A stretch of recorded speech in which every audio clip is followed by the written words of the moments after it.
Yeah, for those that don't know, man, this is Big D from Ultramagnetic MCs, man. Big D with Easy Mo B, man. We got the new Big D Easy Mo B album that's out there everywhere right now. I need everybody to go check that out. One of the realest albums in history, man. Suckers are clobber. We the hardest niggas. All on your turn. Yo.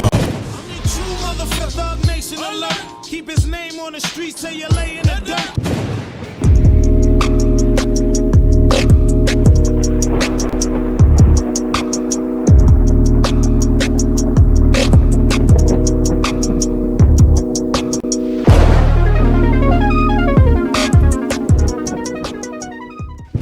Give me a wild and crazy. Give me a crazy Tupac story, man. Cause you got so many of them. I don't know which one I want you to share with everybody. But give me. Oh man, I remember one time, man. The incident had happened.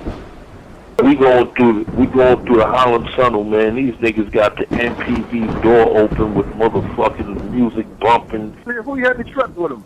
It was Stretch. Only Gab can do it like this.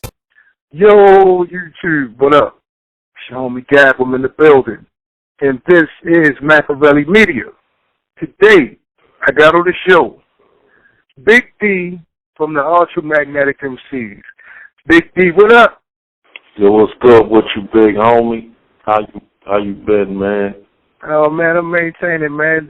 Gotta ask you a few questions, man, because you did some stuff a lot of cats didn't do. I had heard McGruff and Stan Spit on the show a little while back, representing Harlem, and they talked about how Herb McGruff and, Big L met Tupac in Harlem when they was filming the movie Above the Rim. But I heard Greg Nice a few years ago speaking on Vlad, and he was saying that, Tupac ran with a lot of Harlem dudes. On 145th Street in Harlem. And he was just leaning up against the wall with some dudes just hanging in Harlem. I'm like, yo, what are you doing, man? Yes, sir. And I know for a fact he was one of them, bro. So, yes, sir. Yes, sir. Right. So I just want you to share a few of your stories today, man, with my audience, because they love Machiavelli to the end, man. And you got some stuff they never heard before. So anyway, let's go into it. So Big D, when did you first meet Tupac, man? I want to say I met Pac, man, back in 91. Okay. Around 1991, I originally met Pac, and it was crazy because he was running with Digital Underground at the time, and they had some bangers out there, and they was moving around. And Pac, he was dancing with them, but then, he always was doing that rap shit. Like, he always said, he wanted to do that rap shit. So when I first met Pac, it was funny because it was everybody in hip-hop at that time that was together. I believe it was Shock, Money, Pac, me, my cousin Kool Keith, Sedgy, it was everybody, King's Son. We was at, I believe, a function. It was a new music seminar. And I had met him. And from the first time I met him, man, it was like I took a liking to him, man. I mean, because he seemed like a go-getter, like, don't get me wrong, Pac down the line, Pac became like an animated dude, like he was hyper, like, you know what I mean? But Pac was also a humble brother, man, like, and the shit that he spoke about was like deep, even as a young dude, man, like his brains was, he was talking deeply, like deep shit, man, where I couldn't even understand, you know what I mean, some of the things that he was talking about, but he was speaking about empowerment, leadership, and it was just crazy. But I was deep into the street game, man, at that time. So I listened to it, but then it went in one ear and out the other, man. I was doing me in the streets, man. Yeah. So you say your cousin Kool Keith, man. Let me let people know you talking Kool Keith from Ultramagnetic MCs, right? Yes, sir. Right. So, yeah, shout out to Money B, man, and shout out to Shock G. So you say you met him with the underground. Now, he told me off the record, Shock G, your boy, like, you know what I mean? Oh, yes, sir. That's the big homie, man. You know what I mean? Shout out to my man, Shock G, man. You know what I mean? That's big bro right there, man. Me and Shock go back, too, man. Like, whenever Shock used to come to New York, man, you know what I mean? Anytime you see Shock and you ask him about it, he'll tell you, like, yo, that nigga Big D, I love him. Every time he came to New York, you know, it was like the first time I met him with Pac. Then I met him a couple times after that. He knew about Ultra, but he knew about, you know what I mean, street niggas in New York when he started venturing out by himself, doing things, you know, doing music shit and coming to New York on his own. And I first connected with him, and he was like, oh, shit. He was like, yo, Big D from Ultra. I'm like, yeah. I said, yeah, Pac was like, oh, okay, I remember you. And from there, man, it was like Batman and Robin. Whenever you see Shock, you would see me, man. And every time he gets to New York, he would call me like, yo, I'm in New York, big homie. Meet me over at my spot. He had a condo downtown in Lower Manhattan. You know what I mean, off of 4th Street over there in, I think, Broadway. It was right off West 4th and Broadway. He had a dope-ass condo over there. So, yeah, every time he came to New York, straight from the airport, he hit the crib. I meet him over there. I'm like, yo, he's like, I want to go get some bud. I want to go get some mushrooms. You know what I mean? And I take him to the nigga that I know, you know what I mean, that had the bud, the mushrooms, you know what I mean? Because that was his shit, you know what I mean? So we go around or whatever. I bring him up to town, see my niggas in Washington Heights, or I call one of my men to come down to the crib and, you know what I mean, bring some shit down. So, yeah, man, it was love, man. You know, Shock loved me, man. Not only did he love me, man, but he loved my kids. Like, nigga had my kids come over to the crib. Nigga had a grand piano in the crib, man. And the nigga had my kids just get on the piano. He was like, yo, play with it. Because they, like, you know, play music on the piano since they was small. So he was like, man, get on the piano. Yo, dog, my kids running through the house. He was like, yo, whatever they, you know what I mean? It was love, man. Like, right. And, you know, that's how it was, man. And I remember Shock took me to the first Prince party I ever been to in my life. Like, I had what kind of party was it? It was Prince album release party. Oh, Prince, the Prince, singer. Yeah. Oh, okay. Yeah, Okay. I had never been to a Prince party in my life. Like, so Shock was doing some work with Prince, so he was like, yo, Prince just called me. We was at the crib, and he was like, yo, Prince just called me, and he wanted me to come to his party tonight. So I was like, yo, I gotta go, you know, back to the crib, man. And he said, man, come on, man, let's go shopping. Yo, me and the nigga went shopping.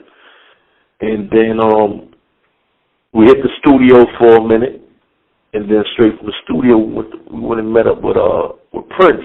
And it was crazy because I had never seen Prince in my life, man, like personally. And so I never knew what to expect or how tall the nigga was. Yo, when the limo pulled up, my nigga, me and Shock getting out the vehicle, the limo pulls up, like actually like 2 or 3 pulls up. Prince get out of like the middle limo. And yo, when I tell you, man, this dude was short, man. Like, this dude was like my 9-year-old son age.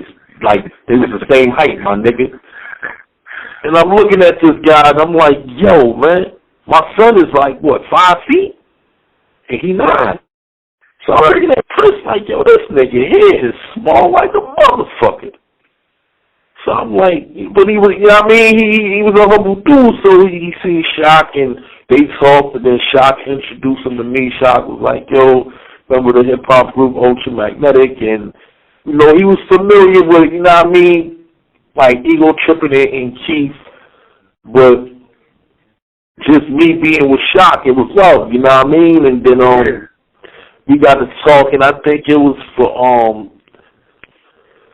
the NPG album. That's when he had Shaka Khan with him.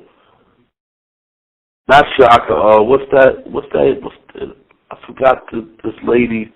So I think he had did something with Shaka too at that time on the album. Oh, okay. Yeah, man, you know, everybody came. Dougie Fresh was there that night. Everybody, man, you know, Nice and Smooth, the Awesome 2. Everybody, man, it was a beautiful night, man. And, yo, Prince had us popping bottles, man. Like, yo, my nigga, no lie, man. Prince a cool dude, man.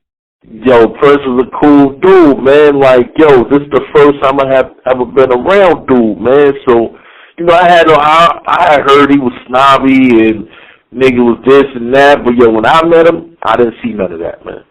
I seen a good dude, you know what I mean, laughing, having fun, enjoying himself. It was nothing like what I heard, man. Yo, so back to Pac real quick, man. So when Pac was running with Stretch, was that around the same time that he was hanging with you up in Harlem?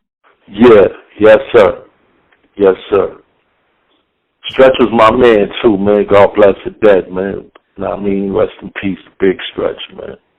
I mean, I remember Stretch, that whole squad, Majesty, Ed Lover, all of them, man. Like, you know, I knew Ed and them for like 30 years, man, 31 years, man. Like, just when he was coming out of Andrew Jackson from being a security guard, like. Wow, Ed Lover was a security guard, dude? Yeah. Yeah. Yo, just give me a wild and crazy, give me a crazy Tupac story, man, because he got so many of them. I don't know which one what you share with everybody, but give me. Oh man, I remember one time, man. The incident had happened where we was in Harlem. I was in Harlem at my pop's crib, and I think I got into an argument with my kid's mother. So then my stepmom's, my two sisters' mother, she had called the cops on me. So when the cops came, I'm outside. So these niggas had the audacity to tell me to give them my car keys. Like, I'm like, what? Yo, these niggas actually took my car keys and gave them to my kid's mother, told her to take my car and leave. So I'm like, yo, y'all motherfucking serious? I'm like, yo, so y'all really making me walk, or I gotta catch a cab? So, you know, I let her take the car, so now I got the whole precinct surrounding me. So they let her get in the car, they make sure she drive off, and then as I'm going to the corner behind the car, they all following behind me. So when the car busts to right and the car takes off, so I'm just walking up 8th Ave. I'm on 113th and 8th Avenue. My man Slick and all of them was out there, you know what I mean? He had the game room over there. I was salute to my man Peanut and them, man. And so I'm walking up 8th Avenue. I'll never forget it, man. I stop at the bug spot, man, right on what I believe. I believe it was 118th. Yeah, I think between 18th and 17th and St. Nick, I stopped at the buzz spot. They used to sell chocolate tie. And got me, I think, like 6 nicks of chocolate tie. So when I come out and I'm walking, who do I see pull up in an MPV? Motherfucking Pop. So I'm like, nigga, like, yo. So I'm like, yo, what up? So nigga was like, yo, get in. So I get in the joint, man. Yo, these niggas got the music bumping. Niggas are smoking. Yo, I ain't gonna lie to you. This is one night, man. I wanted to get home, man. These niggas are so high in the motherfucking MPV, man. Who you had? Yeah, we going through the Harlem Tunnel, man. These niggas got the MPV door open with motherfucking the music bumping. You know what I mean? Fucking with the water. I'm like, yo, we in the tunnel. You ain't supposed to irritate the water, man. Turn the music down. Close the door. These niggas got the music on like 30. Who you had in the truck with him? It was Stretch. It was Stretch, Pac, and another individual. I don't remember the brother's name, man. And me. And yo, this is one night I just wanted to get home. These niggas start showing me motherfucking guns in the car, man. I'm in the MPV, and I'm like, oh, man. Because I know how the cops is in Jersey when you're coming out of that Harlem tunnel, and them cameras don't be playing. Like, if they see something on them cameras, man, when you get through that tunnel, they pulling you over. So I'm like, oh, these niggas is crazy, man. I'm like, I just want to get home, man. I just want to make it home. Yo, the music is bumping, so I'm like, yo, turn the music down. We coming out now on the Jersey City side. So I'm like, yo, turn the music down, man. This ain't New York, man. These motherfucking cops will pull your ass over with New York plates and a bunch of niggas in here. Yo, these niggas are not listening, man. These niggas is high the fuck up, and yo, I wanted to get, when I got home, I couldn't wait to get the fuck out, but when I got to the block, I didn't see my car. So I said, yo, take me by my kid's grandmother's house. So they drove me up on the hill in Jersey City to my kid's grandmother's house. So I remember all the niggas out there at night hustling. So when they seen me pull up in the MPV and jump out, Pac was sitting right there. So now niggas already seen him, so now niggas like, oh shit, Tupac. So I go tell my kids, aunt and all of them, and grandmoms, I'm like, yo, come downstairs, I got somebody I want to try to meet.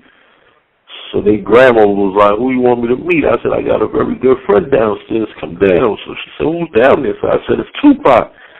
She was like, oh shit, my hair ain't done. She was like, I don't give a damn, it was a Tupac. I'm like, yo, I start crying. So I go downstairs, the fam come downstairs, I introduce them to him, and yo, the whole block standing around, like. So I was like, yo, I'm not gonna have them standing out here taking pictures and everybody hugging them and all that. So we talked for maybe about 5 to 6 more minutes, and they pulled off, man, and I jumped in my car, man. That was like one of the craziest moments, man, like, because going through the Harlem Tunnel, man, and you playing the music on 30 and you got joints in there with the door open, like, that not you fucking with Jersey City like that, like, that's like, that was some next shit, man. So that was like one of the craziest moments, man, that I had with him. But Pac was a good dude, man. He used to always run, when he was in New York, he used to be with my OG, one of my mentors, you know what I mean? My man Gangsta Lou from All Style.